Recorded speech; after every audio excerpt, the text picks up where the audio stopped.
The next type of quadratic function we're going to learn how to graph is in factored form. So remember, this is when we had the binomials being multiplied by each other. Similar to vertex form, the A tells us if the graph opens up or down and whether the graph is fat or skinny. And there are zeros of a function. Zeros are if the parabola crosses the x-axis. They're called x-intercepts or zeros or roots. So if we had a parabola that looks like this could be C and this could be D, the zeros or the roots or the x-intercepts of the function.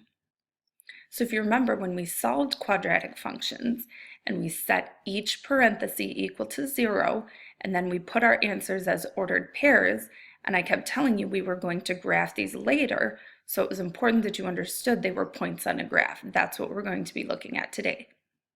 And finally, we have a y-intercept. Remember, a y-intercept is where the graph crosses the y-axis. X coordinates 0, and then here we had x coordinates when the y coordinate was 0. Because finding all of the information to graph a function in factored form is quite complicated, today we're just going to practice finding some of that information, and then later we'll put it all together on a graph.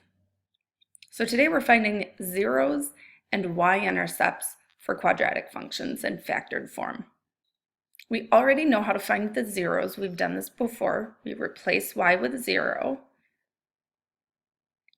And remember, we're using the zero product property.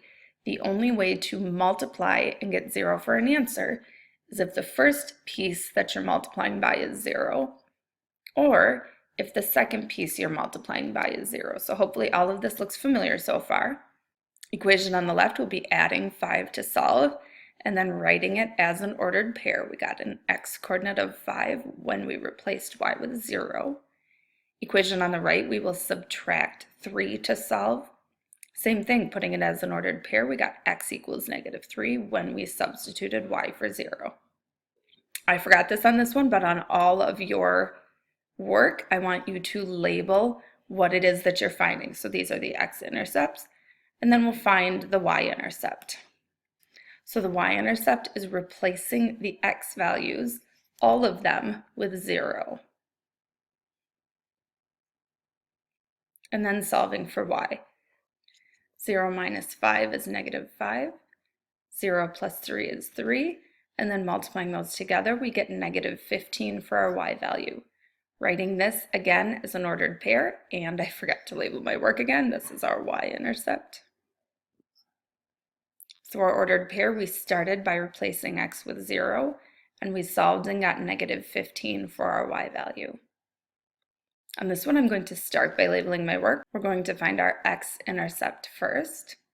X-intercept, we replace y with 0, and we use our zero product property to solve for our x values.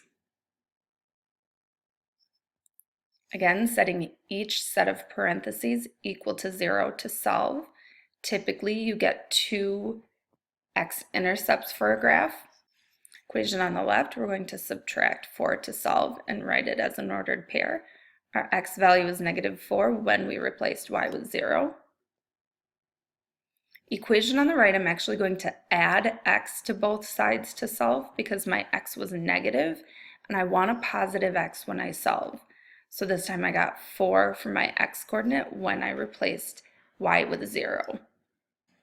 Next, we'll find our y-intercept by replacing x with 0.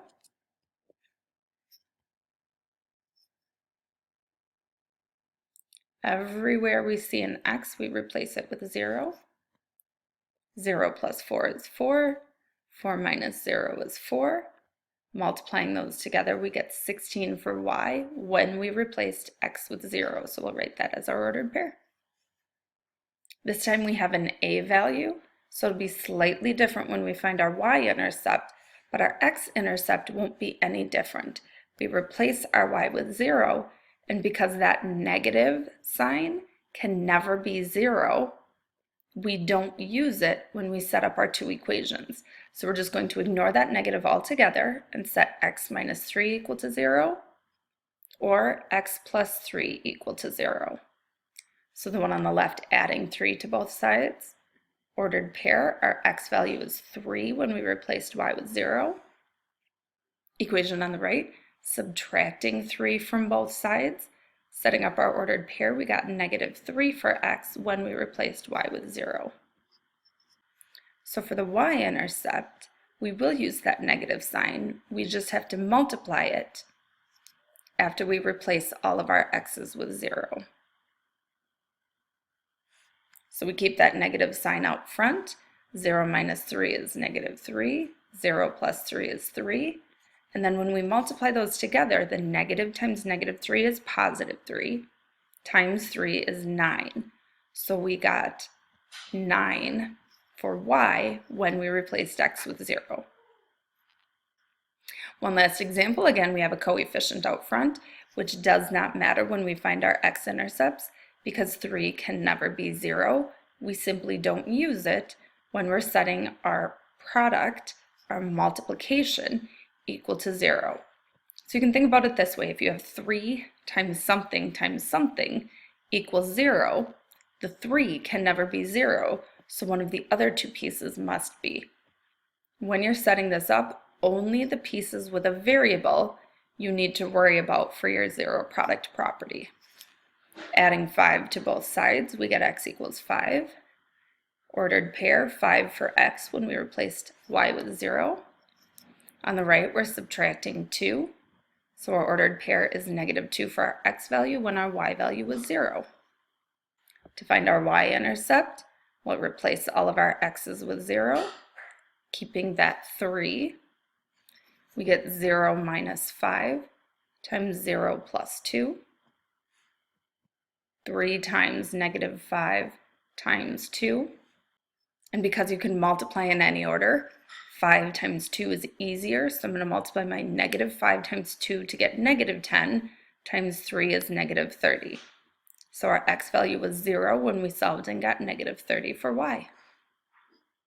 Here is your U-try question. Solve for the x-intercepts and the y-intercept.